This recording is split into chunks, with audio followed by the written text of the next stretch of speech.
Once you have selected your settings for Read Setup, each time you have one or more files on your writer that you wish to transfer to your computer, you'll click the Read Notes button on the function bar, and then see a list of files available to select.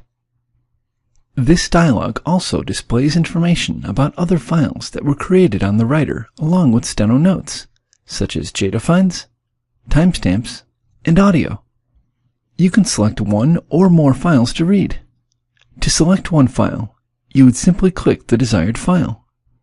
If all you wanted to read was the file taken on August 11th at 5:18 p.m., you would proceed to the next step.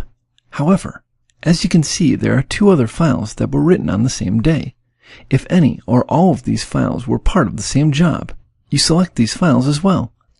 To select a series of consecutively listed files, after clicking to select the first file, you will press and hold down the Shift key, and then click the last file in the list.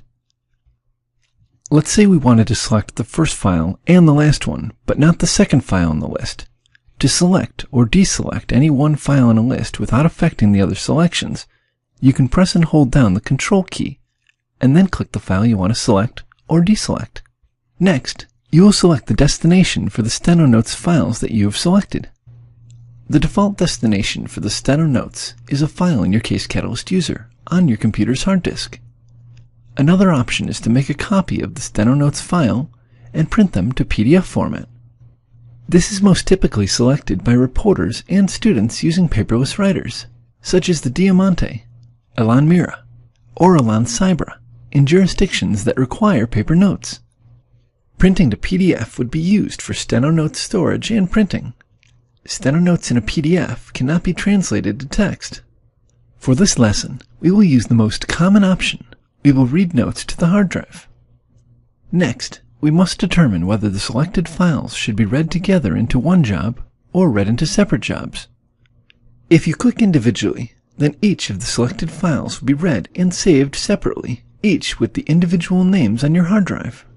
If you click all in one, then all of the selected files will be read and saved into one file with one name on your hard drive.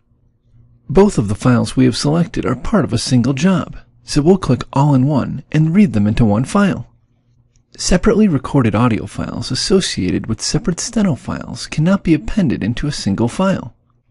If we wanted the audio that was recorded on our writer to be read and synchronized with the text when these files are translated, we would click Individual and read in each file under a separate file name. For this example, we will not need the audio that was recorded on the writer, so we'll just click OK to proceed and read the two selected files into one big file. File selection is now complete. To learn how to name and save the selected steno files, click the link to the next lesson, Name and Save. When you've finished viewing all three of the Read Notes lessons, you can practice read setup, file selection, and naming and saving files in the training user.